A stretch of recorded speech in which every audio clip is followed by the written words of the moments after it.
Ma'am आपका नाम? प्रतिमा विश्वास। अच्छा, तो मैम सबसे बड़ा जो मुद्दा है यहाँ पर महिला सुरक्षा का है, तो क्या टीएमसी की सरकार में महिलाओं को सुरक्षा थी? नहीं थी, पहले वाली सरकार में भी नहीं थी महिला सुरक्षा। एक पगल जो औरत है, मतलब जनानी जो है, उसको भी नहीं छोड़ा जाता था।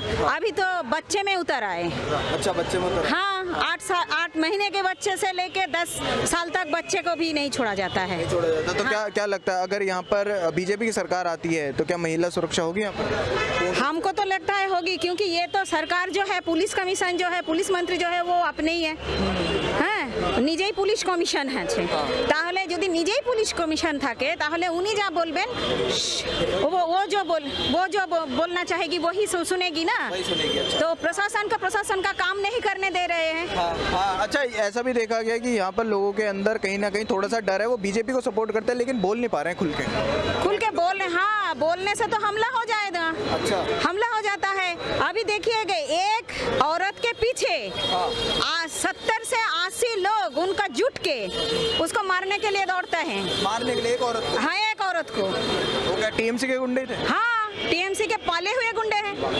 अच्छा, तो ममता बनर्जी तो खुद एक नारी है और इस तरीके की चीजें करती है नारियों।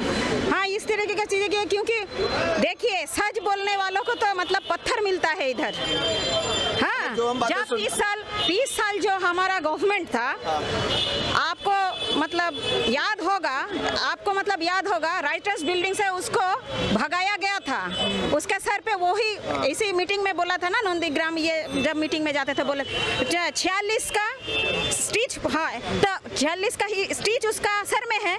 तो उसका टाके जो स्टिच, हाँ, टाके जो है 46, तो उसका तो एक तो रिवेंज होना चाहिए ना।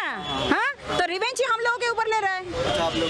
हाँ, आप ऐसे बोल रही हैं, बीजेपी का सपोर्ट कर रही हैं, आपको डर लग रहा है? हाँ, डर तो लग रहा है। डर लग रहा है? कैसे डर लगा? नहीं, डर उसके हिसाब से नहीं लग रहा है। डर इसके हिसाब से रह रहा है क्योंकि मेरा घर बच्चा है, इसी हिसाब से लग रहा है, बस, और नहीं। और एक बात आपको खुला हम कहना चाहूंगी कि ये जो देखिए श्री राम का नारा जो है उनको खराब लगता है। तो बंगाली में कहावत है, जार जोन्ने रामेर माँ ताके केउ चेने ना।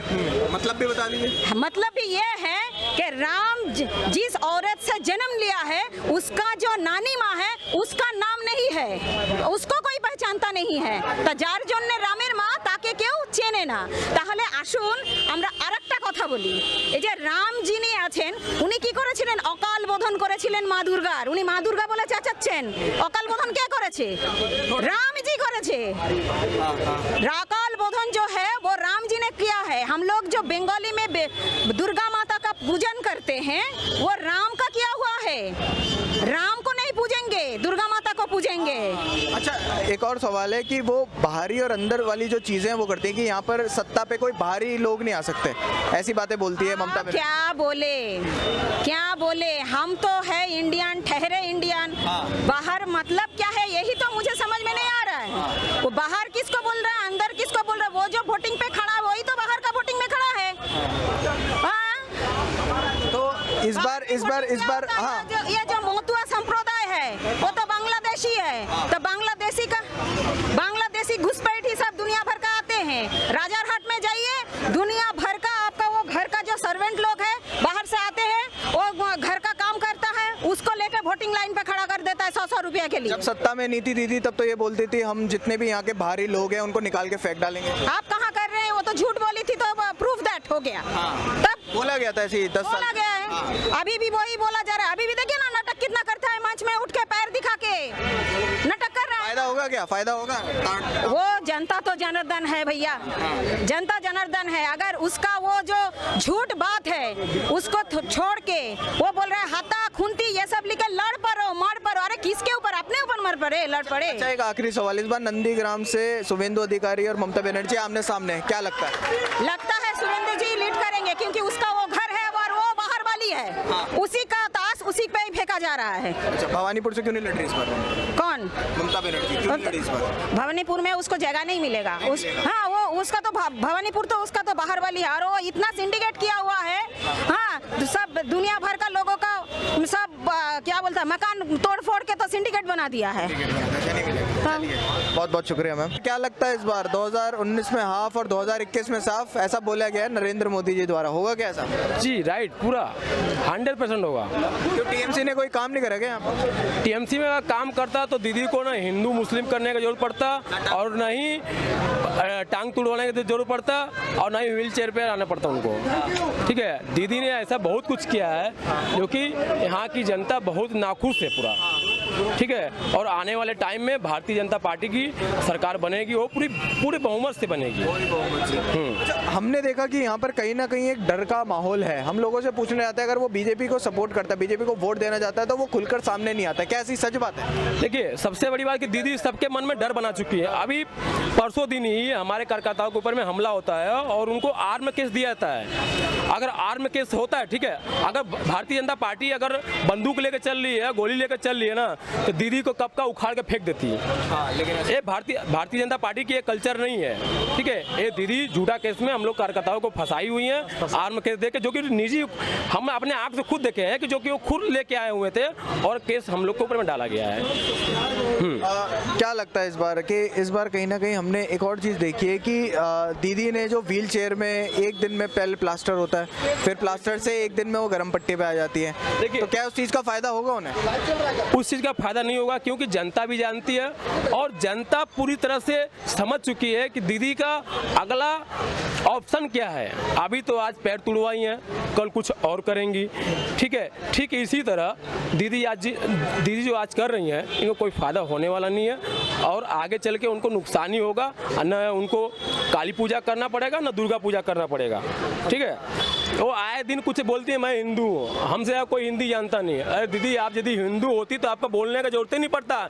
मैं हिंदू, हमको बोलने की जरूरत नहीं है। जिसको जय श्री राम के नाम से अगर छीड़ो और जय श्री राम नाम को गाली बोलती हैं, सोचिए एक मुख्यमंत्री होके ऐसा बात बोलती है, क्या उनको शोभा देता है? अच्छा, अगर मुसलमान इतने प्यारे हैं उन्हें, तो क्या मुसलमानों के लिए यहाँ पर कुछ किया है क्या उन्होंने? दीदी ने उन्होंने कुछ नहीं किया है। मुसलमानों को सिर्फ, ठीक है, भूल बुझा के अपना सत्ता हाथ में ली है, और कुछ भी नहीं किए हैं।